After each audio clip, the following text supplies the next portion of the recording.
Bonjour à tous et bienvenue, je m'appelle Nicolas Derosier, je suis ravi de vous retrouver aujourd'hui pour ce tout premier webinaire sous l'égide des MIGE.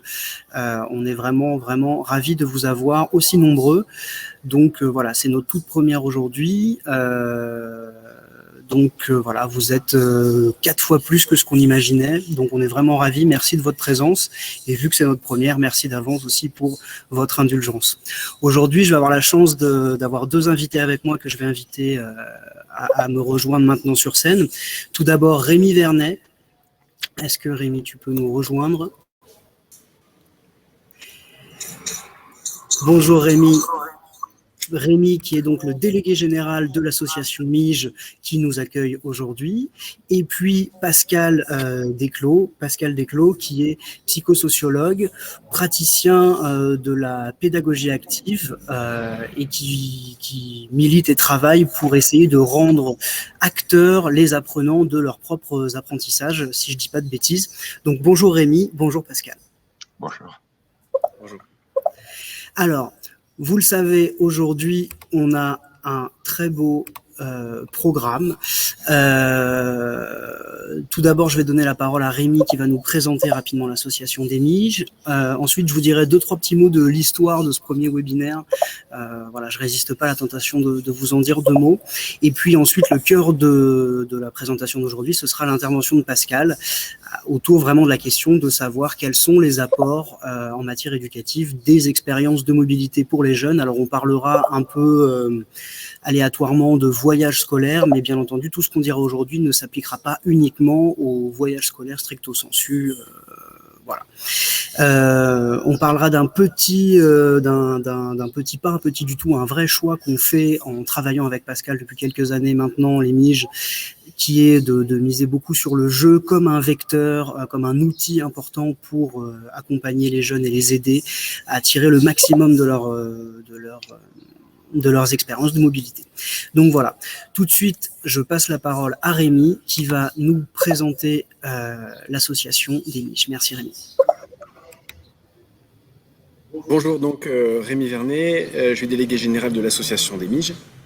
Alors, du coup, je crois qu'il y a un peu de vent à Paris aujourd'hui. Ouais, c'est ça, entre les grosses chaleurs. Alors, les MIGE, c'est une association loi 1901 qui a été fondée il y a quelques années, plus de 60 ans, par des enseignants. Et donc, une association loi 1901, ça veut dire que tous les enseignants sont bénévoles. À la différence, et c'est ce qui est un élément qui est important aussi de notre engagement, c'est à la différence, par exemple, d'une structure qui aurait un fonds d'investissement et pour lesquels, effectivement, on pourrait où la priorité serait du coup les grands équilibres économiques. Nous, aujourd'hui, on peut s'engager de manière peut-être un peu différemment grâce à nos bénévoles qui sont pour la plupart des enseignants. 2 choses qui sont importantes dans l'approche aujourd'hui et pour notre association. La première chose, c'est qu'on est une association reconnue d'utilité publique. Alors, reconnue d'utilité publique, ça veut dire aujourd'hui, on pourrait parler de reconnaissance d'intérêt général. C'est une première chose, c'est un premier engagement fort de notre part et du coup, on y tient fortement. Le deuxième, c'est qu'on est agréé également par l'Éducation nationale. Et là aussi, c'est une reconnaissance forte parce qu'on est accepté du coup par le ministère de l'Éducation nationale et du coup on a la possibilité d'intervenir dans des écoles et de pouvoir mener des programmes comme par exemple des jeux ou d'autres actions qu'on va vous présenter aujourd'hui. Voilà, ça c'est le premier volet, donc reconnaissance d'utilité publique, agrément éducation nationale. La deuxième chose, c'est que du coup, depuis plus de 60 ans, comme je le disais, 63 ans maintenant, on est engagé sur les questions de mobilité éducative, et c'est vraiment le fond de notre raison d'être. Voilà, la question de mobilité éducative, c'est au cœur de notre engagement. Ça l'est depuis plus de 60 ans, et ça continue à l'être encore plus aujourd'hui, on va dire. Ce qui nous amène, en tant qu'association MIGE, à avoir 3 engagements. 3 engagements qui portent notre réflexion et qui portent aussi nos actions. Quand on parle de ces engagements, on travaille avec des experts pour que ces engagements ne soient pas seulement le fruit de notre réflexion interne et un peu parfois auto-centrée, pourquoi pas, mais aussi à chaque fois des occasions pour nous de travailler avec des véritables experts. Donc aujourd'hui, on va le voir dans ce premier webinaire. Pascal nous aide au quotidien en tant que praticien psychosociologue et nous interroge de manière régulière sur les questions de mobilité éducative et nous aide à construire des jeux, des documents, des supports ludiques qui permettent d'approcher la question de la mobilité éducative de manière ludique. Donc, soit des jeux qui permettent de faire du lien entre les enseignants et les enfants, soit des jeux qui permettent de faire du lien simplement avec les enseignants ou aussi avec des animateurs qui décident d'organiser des voyages scolaires à travers l'Europe. Premier axe, la mobilité éducative par le jeu. Deuxième axe, on a créé depuis quelque temps ce qu'on a appelé les voyages scolaires inclusifs. Dans la notion d'inclusivité, bien entendu, il y a la question du voyage scolaire pour tous, et notamment pour ceux qui sont un peu plus en difficulté, et chez nous particulièrement pour ceux qui sont en situation de handicap. Voilà, donc on réfléchit là aussi avec des experts pour nous aider à être le plus utile possible et le plus performant possible pour cet accompagnement lorsqu'il devient un peu plus difficile avec les parents, avec les copains, etc. Voilà. Et ça, on travaille avec l'association FOXP2 et sa présidente qui nous aide au quotidien, avec lesquels on partage un certain nombre de sujets. Le troisième axe, le troisième engagement fort de notre association, c'est la question de l'éco-responsabilité. Alors aujourd'hui, une organisation comme la nôtre ne pourrait pas ne pas avoir par exemple de brochure éco-responsable, ce qui est notre cas, mais avoir une brochure éco-responsable, ça veut dire réfléchir avec nos partenaires un peu partout en Europe à ce que eux aussi, quand ils nous accueillent chez eux, ils puissent avoir ces mêmes engagements. Et c'est aussi la possibilité pour nous de réfléchir au cœur de nos auberges. Alors, je ne l'ai pas dit, mais c'était noté. C'est l'élément important quand même. Oui, c'est un point important. On gère, du coup, on anime 3 auberges de jeunesse dans Paris. Et il y a, dans une de ces auberges, effectivement, il y en a une qui est clé verte et qui nous permet de porter des engagements au quotidien avec les écoles, avec les associations et en lien avec on va dire, le parrain des Miges sur la question de l'éco-responsabilité, qui est Loïc Blaise, un explorateur engagé sur les terres du monde, sur cette question-là de l'éco-responsabilité. Voilà, donc, voilà nos 3 engagements. La mobilité éducative par le jeu, la question de l'inclusion et du voyage scolaire inclusif et l'engagement éco-responsable. Ces engagements se vivent à la fois dans les voyages et au sein de nos auberges au quotidien. Voilà, que ce soit l'inclusion, que ce soit le jeu, que ce soit l'accueil en tout genre, et notamment pour les personnes en situation les plus difficiles. Voilà, ça c'est un grand premier volet. Je voulais, et avant de rapidement laisser la parole, je voulais vous dire que en fait, pour travailler, on ne s'appuie pas seulement sur des experts et sur nous-mêmes, mais aussi donc et sur notre conseil d'administration, comme je vous le disais. Mais vous allez voir aujourd'hui qu'on va ouvrir la porte pour que, si vous le souhaitez, à un moment, rejoindre nos commissions, qui sont des commissions qui portent les mêmes noms que nos engagements et qui nous permettent d'aller plus loin, et pour qu'on soit le plus près possible et le plus utile possible aux enseignants qui année après année, rencontrent de plus en plus de difficultés à organiser des voyages scolaires. Voilà, donc on vous parlera au fur et à mesure de ces commissions, de nos engagements, mais tout de suite, Nicolas, je te rends la parole. Et merci. Super. Merci beaucoup Rémi. Alors, comme vous l'avez vu, on a un planning très serré, donc on va essayer de tenir les délais aujourd'hui avec tout le programme qu'on a à tenir. Je me permets d'attirer votre attention sur on va vous demander une petite contribution. Vous devriez voir apparaître très bientôt un sondage à votre écran, 4 questions qu'on va vous poser et dont on va se servir nous ensuite pour pour animer la discussion avec Pascal. Et puis je précise aussi, chose importante, que peut-être aujourd'hui on n'aura peut-être pas le temps de voir toutes les questions, de répondre à toutes les questions, mais on s'engage, nous, bien entendu, à ne laisser aucune question sans réponse et à revenir vers vous si jamais on n'avait pas eu le temps de répondre à toutes vos questions. Donc pour répondre à ces questions, vous avez un petit onglet sondage sur la droite de votre écran.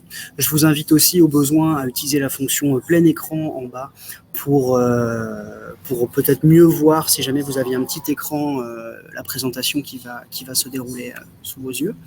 Et donc voilà, donc vous avez un petit sondage dans les onglets sur la droite. Et donc merci pour votre participation, encore une fois, et d'être présents si nombreux. Je voulais donc vous faire un tout petit rappel sur l'histoire un peu de ce webinaire. Pourquoi ce webinaire et dans quelle dynamique, dans quel cadre il s'inscrit chez nous, chez les MIJ. Alors, pourquoi ce webinaire? Il y a quelques mois maintenant, on a mené une étude auprès de 1500 enseignants, organisateurs de voyages, pour essayer de connaître leurs besoins, leurs difficultés dans l'organisation. On sait qu'elles sont nombreuses, on y reviendra tout à l'heure. Et un des enseignements finalement de cette étude, ça a été de se rendre compte que la plupart des enseignants se sentent un peu seuls dans l'organisation des voyages, notamment sur le plan administratif, mais pas que. Et donc, on s'est posé la question de savoir comment on pouvait accompagner les organisateurs de séjours, enseignants principalement, mais bien entendu, on sait que c'est pas seulement des enseignants. Et donc, on s'est dit qu'il fallait qu'on crée quelque chose pour les accompagner, pour les aider. Et donc pour ça, on lance un projet, une dynamique qu'on appelle l'école du voyage pour l'instant, qui est l'idée de créer un espace d'échange entre les professionnels de la communauté éducative, les enseignants, mais ça peut être aussi des personnels administratifs, des organisateurs de colonies, enfin bref, tous les profils, tous les professionnels qui entourent l'éducation sont les bienvenus. Et donc une ambition de les aider à se former, à s'accompagner et à échanger, à partager. C'est un autre de nos constats, c'est qu'on se rend compte que souvent la connaissance est un petit peu répartie chez tout le monde, et l'idée c'est que tel prof peut avoir vécu telle situation et connaît la solution pour la résoudre, pareil à côté. Donc l'idée c'est de faire se rencontrer ces connaissances et de faire en sorte que ces connaissances soient le mieux partagées, et donc encore une fois fidèle à la raison d'être de notre association, de faire en sorte que le maximum d'enfants, de jeunes puissent partir en séjour. On prévoit pour cela de méthodes, de techniques, de façons de faire. C'est de lancer une dynamique à la fois d'événements et puis de proposer des supports de formation qu'on conçoit et qu'on co-conçoit, notamment avec Pascal, on va y revenir tout à l'heure. Et donc on entend faire ça grâce à des événements qui sont vraiment présentiels dans nos auberges. On nous accueille, on vous accueille, et autour d'un café, on monte un atelier et on travaille, on réfléchit ensemble, en lien aussi avec les commissions dont parlait Rémi tout à l'heure. Et puis enfin en distanciel, en webinaire, en organisant des séances, des webinaires selon des thèmes très différents. Donc voilà, le premier aujourd'hui, c'est autour de la contribution éducative des voyages scolaires. Donc voilà le cadre dans lequel notre séance s'intègre aujourd'hui. Donc soyez les bienvenus à ce premier webinaire, en espérant que ce soit pas du tout le dernier. On en a quelques autres de prévus, je vous en reparlerai plus tard. Donc dans tous les cas, soyez les bienvenus, et si les sujets dont on parle là vous intéressent, et si vous avez envie de nous rejoindre, de participer aux commissions, de vous investir avec nous autour de ces sujets qui sont encore une fois la raison d'être de notre association, et ben voilà, soyez les bienvenus, vous l'êtes à plus d'un titre. Après cette introduction, je vous propose enfin de passer la parole à Pascal. Pascal, encore merci beaucoup d'être avec nous aujourd'hui. Et en tant que psychosociologue, tous les outils que tu as à disposition, je pense, pourront nous aider beaucoup à aborder l'ensemble de ces sujets. Donc encore une fois, merci beaucoup Pascal d'être avec nous aujourd'hui. Bonjour, merci Nicolas, et merci de votre invitation à vous les MIJ, et bonjour à toutes et à tous. Alors on a un peu de temps, sachez que le diaporama qui va vous être présenté, qui va dérouler ici, vous pourrez y accéder, bien évidemment, puisqu'il y a pas mal d'annexes également qu'on a tenté de vous fournir pour la suite. En tout cas, Oui, pardon, Nicolas. Oui, effectivement, Pascal, donc deux éléments que je tenais à vous redire, c'est que la présentation aujourd'hui que Pascal va délivrer, tout le contenu vous sera mis à disposition à la fin de ce webinaire. On vous le retransmettra, donc vous en aurez une copie, et donc vous aurez tous ces éléments-là à votre disposition chez vous. Et puis, autre élément quand même important que j'ai oublié de mentionner, c'est que vous pouvez poser des questions dans le chat ou dans le petit onglet questions sur votre droite, et c'est là que, bien entendu, nous pourrons essayer d'y répondre. Dernier élément, enfin encore, vous aurez accès au replay de ce webinaire, donc vous pourrez revoir et réassister à nos échanges aujourd'hui. Donc voilà, pardon Pascal, je t'ai coupé, je te rends la parole, merci à toi. Merci. D'abord, peut-être vous dire que ce jour, c'est une tentative de mise à plat d'un savoir à la fois théorique, certes, mais aussi expérientiel, puisqu'en effet, je m'investis depuis de nombreuses années dans l'outillage des professionnels de l'éducation formelle et informelle pour que la pédagogie soit la plus active possible. Tout à l'heure, Nicolas vous disait, en effet, pédagogie active signifie, dans sa définition la plus large, faire en sorte que l'apprenant soit conscient de ses apprentissages, mais plus encore, qu'il soit aussi à l'origine des techniques, des modalités pédagogiques qui vont lui permettre d'apprendre.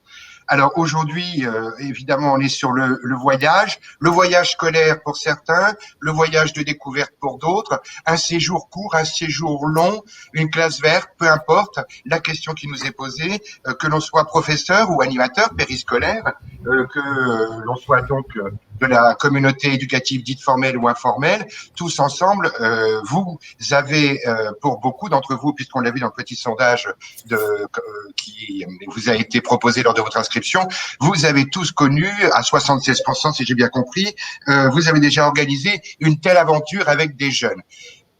J'ai toujours tendance à dire les jeunes à l'âge de la scolarité. Voilà. Et du coup, on s'adresse à l'ensemble de la communauté éducative. Et quand je parle de communauté éducative, et je pense que vous le savez bien aussi au regard de vos expériences les uns les autres, la communauté éducative, c'est aussi les familles. Tout à l'heure, Nicolas vous a montré que l'étude que les MIJ ont menée auprès de 1500 d'entre vous, enfin de l'éducation nationale pour tout vous dire, 50% privé, 50% public, démontrait en tout cas une chose, c'est que pour mettre en place une telle aventure, eh bien il faut avoir une sacrée volonté, il faut ne pas avoir peur de la solitude et il faut dépasser nombre d'obstacles. Et ces obstacles sont divers, en fait, au bout du bout. J'en prends un. Obstacle financier de la part des familles. Obstacle culturel de la part des familles. Obstacle également face à l'autorité. Peut-être que le fait d'être dans l'école hors les murs, certains jeunes professeurs doutent de la capacité à garder leur autorité. C'est des retours qui nous ont été donnés pour certains. Évidemment, il y a aussi la reconnaissance de votre investissement, le temps qu'il faut consacré pour préparer une telle aventure, tant dans la phase de préparation, mais, et c'est ce qui va nous intéresser beaucoup aujourd'hui, c'est aussi la phase de retour, la phase de restitution pour que les impacts et la valeur éducative d'une expérience de mobilité, on puisse la faire savoir et la faire valoir auprès de nombre d'acteurs. Je dirais avant tout auprès des élèves eux-mêmes ou auprès des jeunes, mais auprès aussi de leur environnement proche, pour que cette trace soit véritablement étayante, j'allais dire. Pardon, Nicolas. Non, je t'en prie. Effectivement, nous, c'est un retour qu'on a souvent régulièrement de se demander est-ce que les enseignants ont pas parfois le sentiment que voilà tout le travail fourni, déjà on leur a mis des bâtons dans les roues, ils ont eu énormément d'obstacles, et puis le jeune, quand il revient de ses jours, sa seule réaction quand on lui demande si c'était bien, c'était super. Oui. Et des mois de travail pour juste un super, en fait, c'est peut-être, ça peut sembler un peu ingrat. On reviendra tout à l'heure sur comment peut-être... Comment tenter justement de déplisser la parole, de déplisser la pensée, mettre en mots les acquis, les apprentissages. Et il y a une notion, je crois qu'il faut que l'on partage ensemble, et on va le voir tout à l'heure, dans quelques instants, c'est la notion de compétence psychosociale. Tout à Voilà. fait. Alors, je me permets du coup de vous montrer un petit peu les grandes trames de la présentation Oui, qui vous attend. On va rapidement parler, effectivement, c'est ce dont parlait Pascal là, mais de tous les enjeux qui sont ceux autour d'un voyage scolaire. Ce sera le premier moment. Dans un second moment, on va voir aussi en quoi ces expériences de mobilité donnent de accès aux jeunes à de nombreuses choses précieuses pour eux, pour leur avenir, à quel point ces expériences parfois permettent d'ouvrir d'immenses possibles et leur permettent d'incarner les valeurs qu'ils portent, de devenir aussi peut-être pleinement citoyen. Donc on reviendra sur ce point-là. Et puis le troisième point, c'est celui qu'abordait Pascal à l'instant, qui est super important, c'est la notion de compétences psychosociales. Et on va revenir dessus tout à l'heure. Et enfin, on prendra un petit moment pour répondre à vos questions. Et on en profitera, nous, pour boire un coup, j'imagine. Donc c'est un peu l'idée. Il me semble, Pascal, que tu voulais commencer ta présentation par revenir sur quelques retours, par quelques textes divers sur les voyages scolaires pour oui. nous remettre un peu les idées dedans. On sait que l'année a été particulièrement terrible pour les voyages scolaires, c'est le moins qu'on puisse dire. Donc Et voici. terrible pour les compétences psychosociales. Vous le savez bien combien les jeunes ont été affectés par l'imposition d'un isolement, par le fait que leur groupe de pairs, eh bien, ils ont eu des relations très épisodiques, sous de nouvelles formes, de nouvelles modalités. Le voyage scolaire qui redevient autorisé sera sans doute l'occasion pour peut-être récupérer ce temps perdu à l'âge de la jeunesse, où on sait que la sociabilité, la socialisation sont des enjeux extrêmement importants, à la fois pour leur construction identitaire, mais aussi ce sont des conditions indispensables pour, comment dirais-je, construire un rapport au savoir que les enseignants dispensent. Et on va revenir là-dessus. Et du coup, je voulais vous présenter en effet, Nicolas, d'abord quelques tout petits propos où j'ai extrait quelques mots-clés. Je pense que certains de nos auditeurs ou spectateurs, je ne sais plus comment on dit d'ailleurs à l'écran, vidéo-spectateurs, voilà, on va innover, hein, voilà, pourquoi pas. Téléspectateurs, techniquement, ça doit être la même notion. Hein. C'est une petite télé, pourquoi pas. Autre question au sondage, je vous en prie, si vous avez des suggestions, nous les prenons. Eh ben, j'en serais fort aise, en plus, ça m'aiderait. Il s'agissait d'un rapport qui avait été demandé par le Premier ministre, Monsieur Raffarin à l'époque, c'est en 2004, c'est en janvier 2004, où évidemment il y avait une conscience que le nombre de voyages scolaires diminuait fortement, et de plus, les séjours, la durée était de plus en plus réduite. Fort de cela, évidemment, la communauté s'interroge et un rapport a été commandé à Madame Béatrice Pavie, députée de la Sarthe alors à l'époque, et voici ce qu'elle mettait en exergue déjà comme première valeur ajoutée éducative et ou pédagogique. Elle y mettait évidemment la notion de découverte d'un environnement nouveau. Et Dieu sait qu'il est extrêmement important d'être conscient, mais vous le savez, selon qu'on soit en ruralité, en périurbain ou en centre-ville, nous sommes tous, quand on est jeune, impactés ou en tout cas concernés par cet enjeu de découverte d'environnement nouveau. Tant on a tendance à rester dans l'entre-soi, hein, dans la dynamique de groupe de pairs. Il y avait évidemment cette valeur ajoutée en termes d'apprentissage de l'autonomie. C'est vrai que faire son lit, s'habiller tout seul, entretenir les espaces communs. Alors ça, ce sont des choses qui sont travaillées régulièrement en périscolaire, mais évidemment, ça interroge aussi les professeurs dans leur capacité à gérer aussi le vivre ensemble. Et pas seulement, si je peux me permettre, et ce qui est déjà un énorme seulement, être garant de la transmission des savoirs académiques. Là, il s'agit d'autres types de savoirs.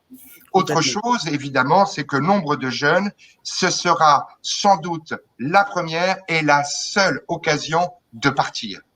Dans le cadre de la scolarité, c'est vraiment un enjeu, et moi je milite pour le droit à la mobilité, voire à l'imposition d'un voyage scolaire au moins en primaire et après dans le cycle secondaire, parce que il y a là évidemment, comme vous le voyez aussi en quatrième point, une question quant aux égalités d'accès à. Les inégalités sociales, bien évidemment, elles sont patentes en la matière d'accès, et évidemment, le monde de la culture, lui aussi, est impacté par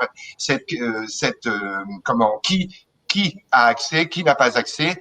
Le voyage la mobilité permet d'accéder à la culture, à des cultures. On va revenir là-dessus un peu plus tard. Et puis enfin, et là c'est plutôt le psychosociologue qui travaille beaucoup dans le périscolaire, évidemment, c'est cette notion de l'enfant peut révéler des talents méconnus. Je pense qu'on est là dans des enjeux aussi d'estime de soi, qui sont absolument conséquents, notamment dans la crise de l'éducation, la crise de l'autorité. Sans doute qu'un nouveau regard peut être porté sur eux, si tant est que l'on prenne le temps et qu'on en ait évidemment la technicité, et on est là aussi pour échanger nos expériences les uns les autres. Moi, c'est une tentative de mise à plat, mais si tant est qu'on ait la technicité, la méthode pour permettre à ces jeunes d'expliciter les acquis qui ont été les siens et surtout de l'accompagner pour les faire valoir auprès de qui? Et là, ce qui, il est divers, évidemment, selon les situations personnelles de chaque enfant. Tout à fait. Alors effectivement, je reprends un exemple très simple, je rebondis sur ce que tu disais à l'instant, mais de révéler des talents méconnus. On a quelques témoignages quand même d'enseignants qui disent que les élèves turbulents en classe, qui étaient souvent en difficulté, pouvaient se révéler en fait de véritables meneurs, dont l'humour qu'ils avaient peut-être du mal à contenir pendant qu'ils étaient en classe, du coup dans un autre cadre, se révélait et montrait toute leur vivacité d'esprit, d'autres qualités que le cadre et le contexte de la salle de classe traditionnelle finalement ne permet pas de révéler. Et de changer de cadre, ça permettait justement aux enseignants de porter un nouveau regard sur tel jeune et enfin peut-être entrer avec lui dans une relation plus valorisante, d'en tenir un propos qui soit beaucoup plus positif que ce qu'il avait peut-être l'habitude d'entendre. Et parallèlement, peut-être de se rendre compte aussi que dans le cadre scolaire, certains très bons élèves pouvaient sembler tout à fait à l'aise, et dans un autre cadre, soudain, hors de la classe, se rendre compte que ça pouvait être des enfants peut-être un peu en difficulté socialement, mal intégrés, etc. Oui. Et ce changement de cadre pouvait révéler des talents méconnus, et en même temps d'autres problématiques peut-être. Alors on va revenir justement, Nicolas, sur cette dynamique de cadrage-décadrage extrêmement importante dans le process d'acquisition et de conscientisation de l'acquisition. Totalement. D'ailleurs, autre petit propos, et on va s'arrêter là pour ce rapport, mais on date de 2004 quand même, mesdames, messieurs, donc on sent bien que il est difficile d'en faire une priorité politique dans l'absolu pour que le voyage éducatif soit vraiment une modalité aussi pédagogique et éducative et accessible pour tous. C'est l'occasion de travailler autrement et de raviver la curiosité et le goût de l'apprentissage chez les enfants. J'ai mis cette phrase en exergue parce que moi, il m'a été fait beaucoup de retours sur, au-delà de la maîtrise, de la lecture, de l'écriture, évidemment, de ces savoirs fondamentaux, le rapport au savoir scientifique, par exemple, patrimonial, géographique, est réinterrogé, mais sous l'angle de l'aventure et sous l'angle du groupe de pairs. Il y a aussi, là encore, dans cette dynamique de décadrage, la possibilité dans un autre cadre de réinterroger son rapport aux apprentissages et aux compétences, j'allais dire aux acquis normalement transmis par la communauté, par les professeurs évidemment, et ou les animateurs. Je crois que ça c'est important et on le verra un peu plus tard, c'est comme ça qu'on essaye aussi de réinterroger les enfants dans le cadre de séquences d'auto-évaluation de ce qui a changé pour eux, notamment dans le rapport au savoir. Ouais, je pense que c'était important effectivement de revenir là-dessus aussi, mais c'est vrai qu'on se rend compte qu'il y a que la littérature scientifique sur les voyages périscolaires. Donc là, on voit qu'on a un rapport parlementaire qui date d'un peu. On a juste après quelques contributions d'une psychologue qui a travaillé sur le sujet, mais que finalement, c'est un domaine du point de vue de l'étude scientifique qui est assez peu étudié, donc on a du mal à trouver des références, et donc c'est d'autant plus une raison pour laquelle on te remercie d'être là encore aujourd'hui, parce que je sais que tu as beaucoup effectivement travaillé dessus, donc tu vas pouvoir nous apporter un maximum d'éléments là-dessus, quoi. Je vais tenter. Juste, mesdames, messieurs, justement, deux petits propos, et là plus issus de la psychologie clinique et cognitive, et on verra justement le lien avec les compétences psychosociales. Deux petites citations extraits de la revue de psychologie clinique, donc de février 2019, par qui avait écrit cela, mon Dieu, j'ai perdu. Aurélie Morin, pardon, c'est là-haut, psychologue. Tout à fait. Voilà, quelque chose en tout cas. Ici, c'est cette première expérience du voyage entre pairs, puisqu'on est bien dans le voyage en groupe à l'âge de la scolarité, et l'occasion d'un choc de culture en même temps qu'un choc des cultures. On reviendra là-dessus tout à l'heure pour l'illustrer concrètement. Et enfin, j'ai retenu cette deuxième ici, c'est cette deuxième citation dans le cadre de son article, où elle le disait, ça transforme évidemment les adolescents, cette expérience de mobilité, parce que ça met justement en lumière l'écart entre la tension qu'il y a chez tout individu, et notamment à cet âge-là, sur le narcissisme, des petites différences qui feraient que je peux me singulariser et en même temps j'ai ce désir d'appartenance à.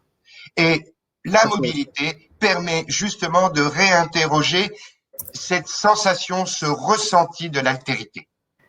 Et la métaboliser, ce terme-là un peu issu de la psycho, bien évidemment, c'est quelque chose dans la métabolisation qui vise en fait à accompagner les jeunes à identifier ce qui a fait frein, à identifier la perception qu'ils ont des nouvelles informations qu'ils ont acquises. Et une information qu'ils vont qualifier cette fois-ci en plaisir ou déplaisir. Vous voyez bien qu'on est là dans un accompagnement à la distinction et à la mise en mots pour que cette distinction devienne réalité pour les adolescents, ici par exemple. Oui, c'est encore une fois aussi peut-être l'idée de redonner goût à l'altérité, c'est-à-dire que tout ce qui ne me ressemble pas n'est pas pour autant ni une menace et peut même être source de plaisir, de satisfaction, de richesse. L'enjeu, et je pense que nos auditeurs le conçoivent. Et encore une fois, mesdames, messieurs, notre positionnement aujourd'hui, c'est plus de rassembler un peu tout ce qui peut être de l'ordre de l'argumentation pour faire valoir l'intérêt éducatif d'une expérience de mobilité. Hein. C'est pas un état de l'art, mais c'est une tentative de remettre un peu les choses à l'endroit pour qu'on puisse tous, les uns et les autres, qui sommes tous investis dans cet enjeu de mobilité à l'âge de la scolarité, mais qu'on puisse ensemble partager les arguments et quelques éléments théoriques, évidemment, qui peuvent asseoir ces arguments. Tout à fait. Alors, justement, je vais passer, parce que le temps passe, je vois bien, à une petite liste d'arguments, puisque vous m'aviez demandé ceci, j'ai tenté de mettre en lumière ici tout ce à quoi l'expérience de mobilité donne accès. On dit souvent cette phrase « tous les possibles ». Je garde parce que j'aime beaucoup, évidemment, et surtout à l'âge de la jeunesse, s'il n'est pas possible d'imaginer tous les possibles, alors quelle est donc cette jeunesse et comment nous l'accompagnons. Quand est-ce possible, quoi, si ce n'est pas à ce moment-là. Si ce n'est pas à ce moment-là. Exactement. Le droit à la mobilité, quelles que soient les origines sociales, culturelles, je pense que ça on partage tous ici, tous ici qui sommes réunis ce jour. Et puis aussi, c'est incarner une dynamique de socialisation et de sociabilité. Ce que je suis en classe n'est pas forcément ce que je serai à l'extérieur, et pourtant je suis encore dans la classe. Je vais me déplacer, je vais prendre une autre place, parce que préalablement, on a peut-être défini ensemble, dans le cadre du démarche projet, qui faisait quoi, qui était responsable de quoi le premier jour, le deuxième jour, etc., etc. Vous allez voir les compétences psychosociales, bien évidemment, derrière, qui sont particulièrement investies dans ce type d'expérience. Évidemment, accès à la culture en bénéficiant du même accès aux activités culturelles pour les uns et pour les autres. Or, on sait évidemment qu'il y a un déterminisme social là très fort dans cet accès à la culture, à la fois de répétition, bien évidemment, de reproduction, mais plus encore, d'ailleurs, peut-être, je ne sais pas pourquoi je dis plus encore, mais aussi, il y a tellement de processus de délégitimation dans lesquels rentrent les individus qu'ils s'interdisent souvent d'aller dans des endroits, dans un musée, etc. L'expérience de mobilité, c'est cela. Évidemment. Le musée, ce n'est pas pour moi. Rien que l'exposition n'est pas faite pour moi. Exactement. Ce n'est pas pour moi, quoi. Et je pense même à une expérience qui m'a été rendue par du périscolaire cette fois-ci. Un voyage a été réalisé pour aller découvrir des métiers. Je m'étais interdit d'aller voir des employeurs en France mais je me sens capable de voir leurs homologues à l'étranger, par exemple. C'est fou comme le rapport, effectivement, le plaisir qui est, enfin, l'émotion, le plaisir qui est lié au souvenir conditionne complètement le savoir et le rapport qu'on Les déterminismes, parfois oui, bien sûr.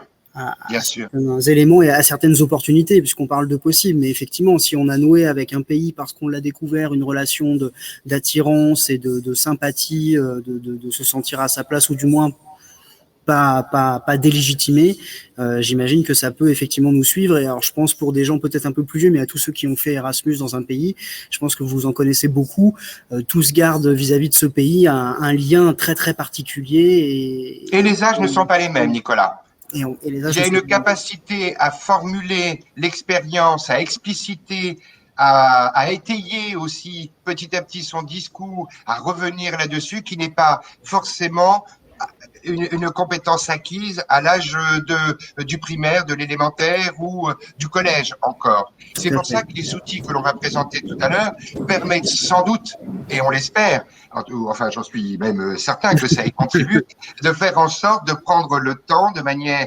ludique, du coup un peu de décadrage encore, et en même temps une dynamique de décentrage pour que on puisse accompagner nos jeunes à reprendre de la distance pour mettre des mots sur ce qu'ils en ont pensé, su, ressenti et ce qu'ils en ont fait. Ce qu'ils ont fait et ce qu'ils en feront. Parce qu'on va jouer avec les temps. Mais j'allais dire retenu en plus, mais effectivement, c'est un peu la problématique qu'on va traiter tout à l'heure.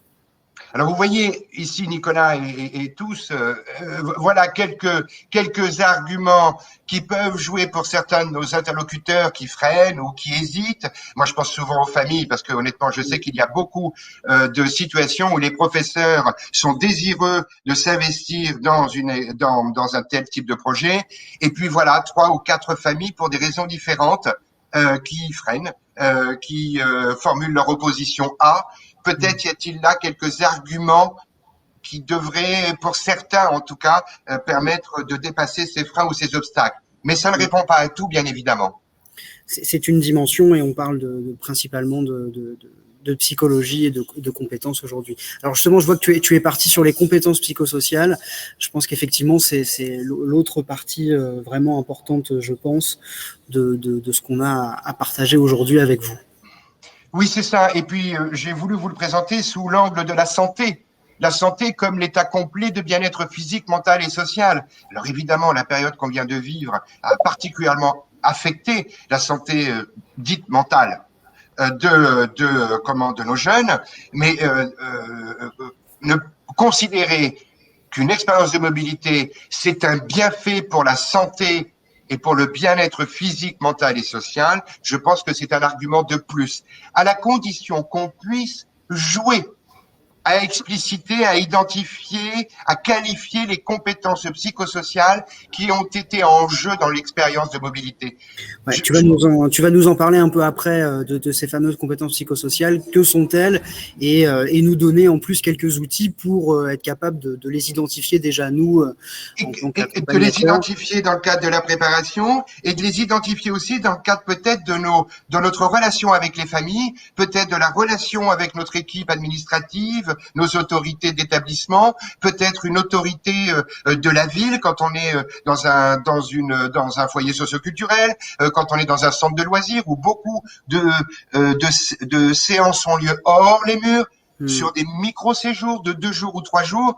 Je pense qu'il y a là des arguments aussi, parce que derrière se cache, quand on parle de compétences psychosociales, alors elles sont présentées là les unes après les autres, mais normalement on les associe par 2 pour tout vous dire. Avoir conscience de soi, avoir de l'empathie pour les autres, voilà ce que l'on va développer aussi dans le cadre de l'expérience de mobilité. Savoir gérer ses émotions, savoir gérer son stress. J'ai entendu, moi, des personnes qui me disaient, mais c'est fou, mon enfant était dans l'incapacité avant de rentrer en contact avec tel ou tel individu, tel ou tel camarade, et voilà que tout a changé après. Oui, tout a changé, mais si je peux me permettre, et là c'est peut-être le pédagogue qui va parler, encore faut-il accompagner le jeune pour qu'il tente d'expliquer le pourquoi les choses ont changé. Elles ne viennent pas comme cela. Travailler ses compétences psychosociales, voilà, être habile dans ses relations. On a su, par exemple, gérer des conflits. On a su prendre une place pour être un régulateur, un médiateur. On a su résoudre des problèmes d'horaire, de repas. On a su prendre des décisions quand il y avait 3 choix, mais on n'a pas le temps d'eux. Mettre des mots là-dessus. Il n'y a pas simplement prendre la décision, mais déplisser, déconstruire la dynamique qui a permis de prendre une décision. C'est tout ça que ça permet en fait. Et puis évidemment, mais ça, avec les miges, évidemment, j'ai le plaisir de travailler avec vous là-dessus. Excusez-moi. Avoir une pensée critique. Je pense que l'expérience de mobilité, c'est exactement cela. Critique envers soi-même et critique envers les autres dans le sens constructif. Mes préjugés, je les ai remis en cause. Mais il faut nous accompagner, en fait, quand on est jeune, pour que j'ose dire, notamment en groupe, alors même que je veux appartenir au groupe, que je vais me singulariser vis-à-vis de ce groupe, parce que moi, j'ai trouvé que telle visite dans le musée, eh bien, je suis resté ému. Et expliciter l'émotion dans un groupe de pairs quand on a 14 ans, c'est pas forcément quelque chose de fréquent.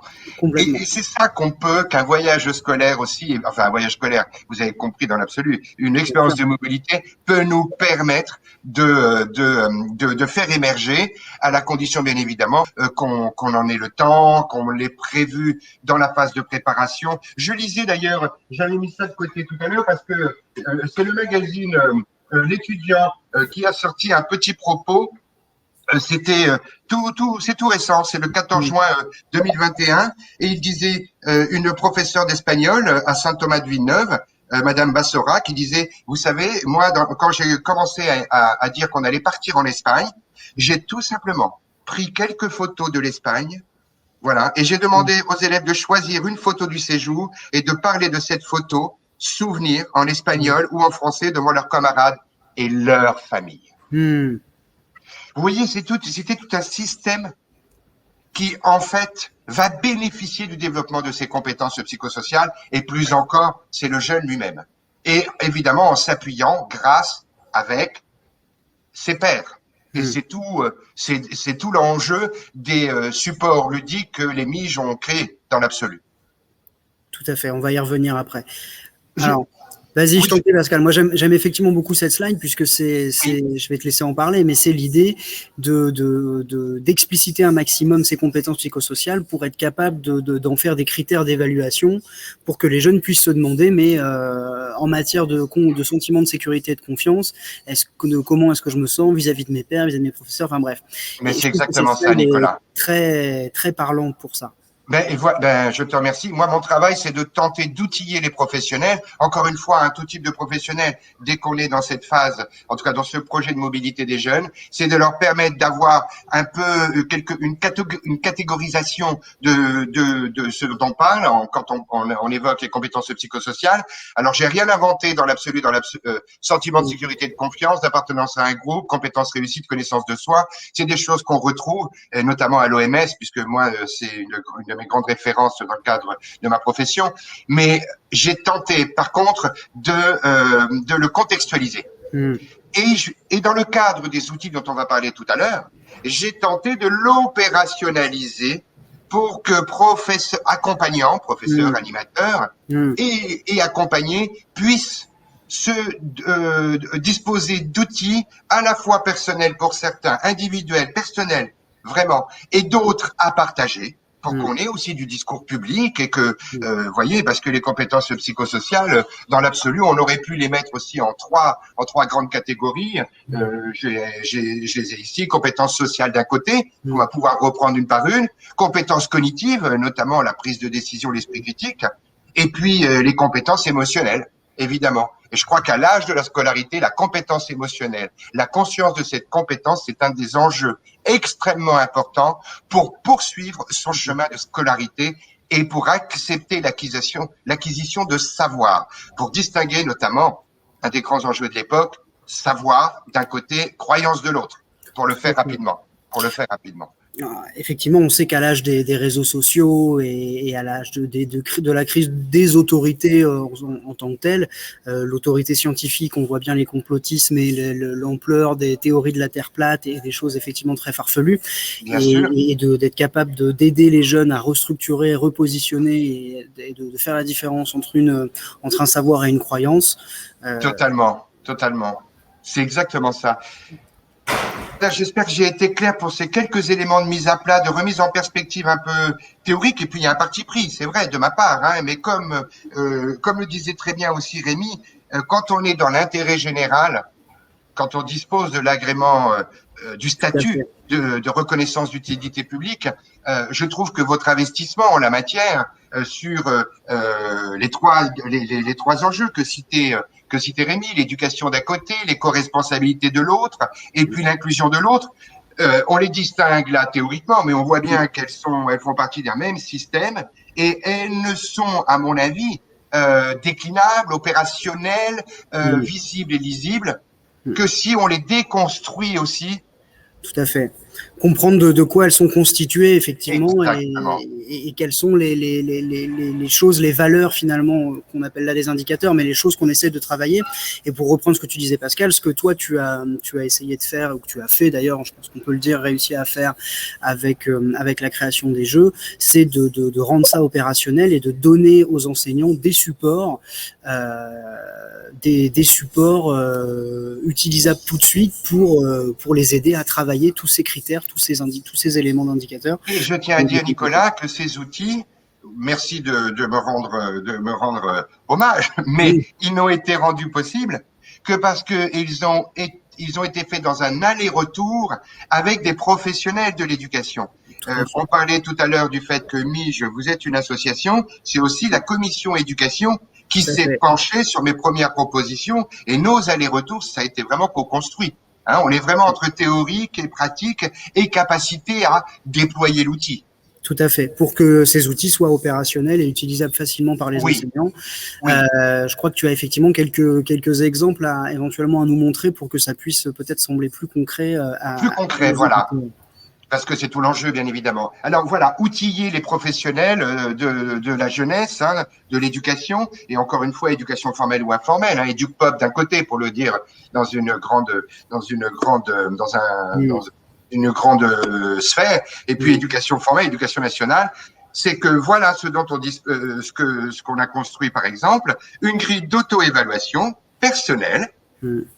On la partage que si on a envie de partager, en groupe ou avec ses amis, en famille, quoi qu'il arrive, on garde une trace.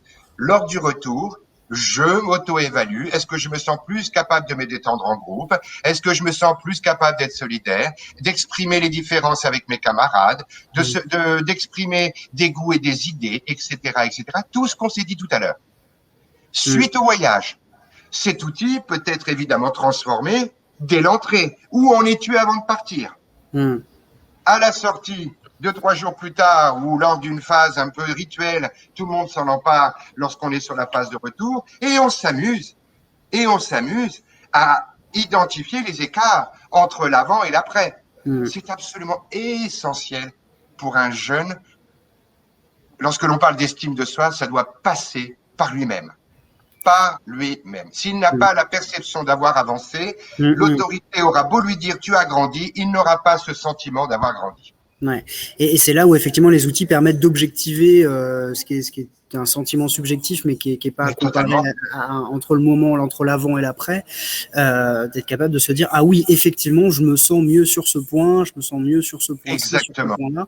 Et je sais que tu es très attaché à l'auto-évaluation et pas seulement à l'évaluation par profondément.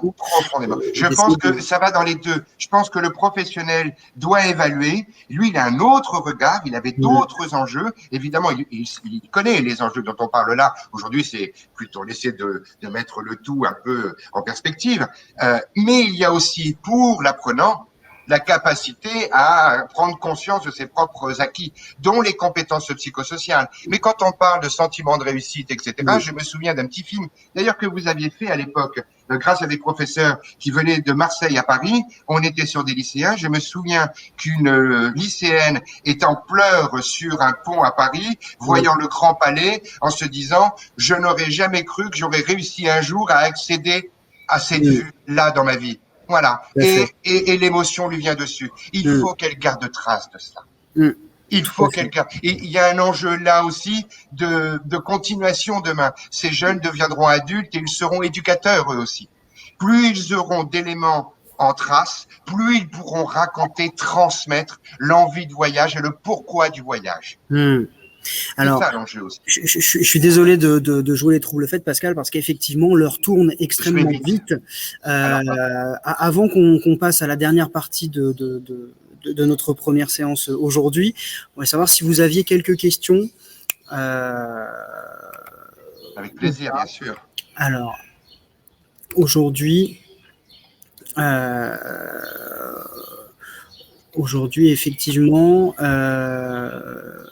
pour l'instant, on a effectivement des témoignages qui nous sont... On a des témoignages, je crois voir, oui. On a plus effectivement de témoignages que de questions. Donc, écoute, le temps passant, je te propose de passer à la suite. Et puis, si d'autres questions nous viennent... Mais je t'en prie. Un peu après. En effet, l'enjeu, c'est alors le parti pris qui est le vôtre et que je partage bien évidemment, c'est le parti pris des activités ludo-éducatives, ludo-pédagogiques pour mettre en exergue tout ce dont on vient de parler là. Et l'art de jouer avec sa réalité, on va pas faire un cours ici théorique, mais la réalité, c'est le réel transformé par tout un process dû au déterminisme, dû aux croyances, dû à l'expérience. En tout cas, le réel se transforme en réalité. Par le jeu, on repart du réel, c'est-à-dire de la représentation qu'on a d'un monde, d'un sujet, d'un objet, d'une activité, peu importe, et par le biais du ludo-pédagogique, on tente de, là encore, objectiver la chose pour tenter d'atteindre le réel. Et le jeu permet cela. Et on va voir pourquoi. Et puis, évidemment, le jeu, c'est aussi une opportunité pour développer à la fois, comme il est indiqué ici, des stratégies d'appartenance et d'intégration, mais aussi parce que les règles d'un jeu sont les mêmes pour tous, de se singulariser dans un groupe de pairs. Donc, on est sur cette tension appartenance, singularisation. C'est ça que permet le jeu, puisque la première définition d'un jeu, les mêmes règles pour tous, impossible a priori de savoir qui gagnera. Alors, je suis pas dans le gain individuel, on peut gagner tous aussi collectivement, bien évidemment, tout va dépendre des types de jeux. Tout à fait. Et effectivement... Je vois une question, pardon. Je vais répondre tout de suite. Pensez-vous que le voyage peut avoir également un impact sur l'environnement de l'élève? Eh bien, écoutez, je ne sais pas, c'est Madame Céline Bannon, je crois. J'espère répondre, Madame Bannon, par cet exemple-là. Il a été conçu des supports de débat, avant et après. Les miges diffusent, lorsque vous partez en voyage avec eux, un support qui s'appelle « C'est quoi ton trip ?» Il est composé de 2 types de cartes pour échanger, débattre, c'est-à-dire mettre à plat un peu nos craintes, nos souhaits, etc., etc., etc. Il y a 90 questions ouvertes avec des petites règles du jeu sympathiques à l'intérieur. Mais à cette question impact sur l'environnement de l'élève, typiquement, des jeux qui doivent, à mon avis, permettre aussi d'inviter les familles, donc l'environnement de l'élève, pour échanger sur les tenants et aboutissants d'avant de partir et tenants et aboutissants lors du retour. Inviter lors des réunions d'information à se positionner dans des petites tables, des sous-groupes, plutôt que de descendre de l'information et de toute son autorité, dont on sait que beaucoup de parents ont du mal à rentrer en relation avec l'institution, ne serait-ce qu'organiser une salle d'information avec des sous-tables et mettre au milieu ces petites cartes-là proposées par les miges pour l'avant, ça permettra aussi aux parents de rencontrer d'autres parents dans le cadre d'une dynamique d'échange, de débat. Et puis, plus la crainte est explicitée, moins on la craint.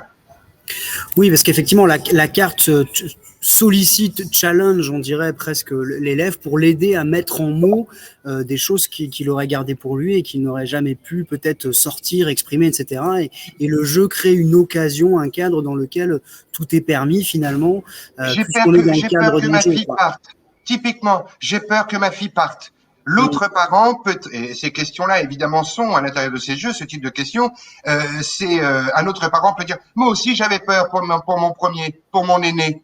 Et voilà, et je suis pourtant là pour le deuxième. Encore une fois, on peut mettre aussi les parents dans des dynamiques de pair entre parents pour lever les craintes.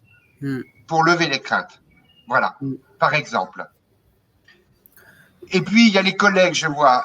Souvent, il y a de la défiance avec les collègues. Oui. Et c'est pour ça que, bien évidemment, je sais que vos aventures sont souvent solitaires. Vous êtes vraiment très volontaire. Il est peut-être nécessaire aussi de donner à voir quelques propos d'aujourd'hui, de faire une réunion de partage avec les professeurs, de donner à voir de l'outillage, de mettre tout cela à la discussion, parce que tout est perfectible, mais au moins de le soumettre à la discussion. Voilà. Oui, parce qu'effectivement, on a souvent moi, j'ai souvent entendu des enseignants qui n'organisaient pas de séjour et se dire de ceux qui en organisaient qu'ils s'offraient une semaine de vacances, par exemple, ou justement ne pas mesurer. C'était tout l'enjeu de la session d'aujourd'hui qui va malheureusement devoir bientôt se terminer tant l'heure tourne, mais d'être capable de mesurer que non, ce n'est pas une semaine de vacances aux frais des parents et sous le dos de la communauté. C'est bien au contraire l'occasion pour ces jeunes de vivre une expérience qui peut du coup parler de déterminisme, mais être un déterminant positif dans leur vie.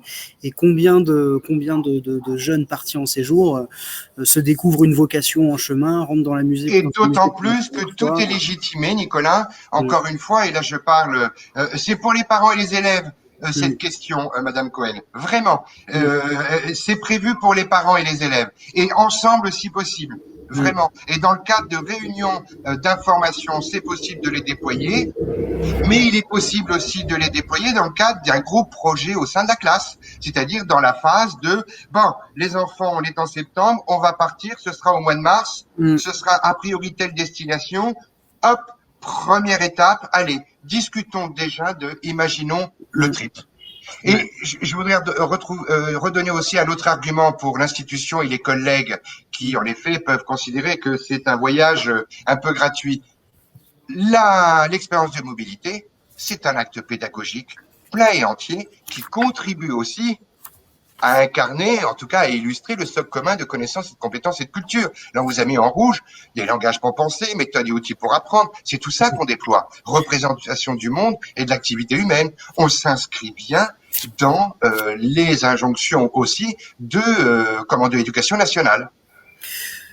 Tout à fait. Merci beaucoup Pascal. Et il y a d'autres, évidemment. Je ne vais pas vous embêter trop parce que je vois que, comme tu l'as dit, ce sera mis à disposition. Voilà. Bien entendu, ce sera mis à disposition et bien entendu encore, nous serons disponibles pour en rediscuter si vous voulez en parler. Bien entendu, je vais y revenir. Juste après. Un grand merci en tout cas. Alors, en tout cas, effectivement, un grand merci à toi, Pascal, vraiment, de t'être libéré pour participer à cette toute première séance avec nous. Merci à vous tous d'avoir été présents aussi nombreux. Merci pour vos remarques, merci pour vos questions, merci aussi pour les questions qui nous sont arrivées en privé et pas dans le chat public. Donc voilà, on va vous revenir sur ces points-là. Donc vraiment un grand merci à tous. Quelques informations rapidement, si jamais vous avez envie de continuer à suivre nos ateliers et nos perspectives. Donc, on a quelques rendez-vous qui sont déjà fixés. On aura à l'automne l'inauguration Rémi vous en parlait tout à l'heure, de notre auberge de jeunesse Fauconnier à Paris, qui va être entièrement dédiée à l'éco-responsabilité. Elle est labellisée clé verte, c'est-à-dire qu'elle a un label de qualité très difficile à obtenir, soit dit en passant, qui certifie de l'engagement de l'auberge, des produits utilisés jusqu'au ménage, aux pommes de douche, enfin bref, c'est vraiment très costaud. Donc on inaugurera cette auberge à l'automne. Si le Covid nous le permet, on va espérer que oui. Et on aura, donc ça ce sera en présentiel sur place à Paris. Bien entendu, vous seriez les bienvenus si vous voulez vous joindre à nous. Et puis on aura d'autres webinaires qui vont avoir lieu sous un format qui sera cette fois-ci dédié plus spécifiquement à des destinations particulières, c'est-à-dire voilà, sur les voyages en Italie, sur les voyages en Espagne, sur les voyages en Angleterre. On sait que le Brexit voilà, va changer beaucoup de choses. Donc voilà. Et puis, si vous voulez, justement, on vous en parlait, participer à nos actions, à nos engagements au cœur de Paris, dans les écoles parisiennes avec l'UNICEF, etc., pour la Convention internationale des droits de l'enfant notamment. Si vous voulez rejoindre nos commissions avec les élus, les salariés de l'association, etc., vous êtes bien évidemment aussi les bienvenus. Donc, encore une fois, c'était une première et on est vraiment ravis de vous avoir eu aussi nombreux. Vous aurez cette présentation qui vous sera envoyée. Vous avez ici les contacts, donc le mien, si vous voulez échanger avec moi. Vous avez mon contact. Vous avez aussi directement celui de Pascal, que je vous invite, à qui je vous invite à écrire au besoin. Et puis vous aurez donc vous avez le petit sondage dont on a parlé tout à l'heure que je vous invite à remplir. Et puis Béranger aujourd'hui qui m'assistait dans la tenue de ce webinaire vous a mis un petit questionnaire aussi que vous pouvez retrouver grâce à un QR code ici ou grâce au lien qui vous sera renvoyé pour nous dire ce que vous avez pensé et bien entendu surtout ce que vous pourrez nous aussi améliorer pour les prochaines séances. Donc encore une fois, du fond du cœur, un grand merci pour votre présence. Je vous dis à très bientôt, portez-vous bien.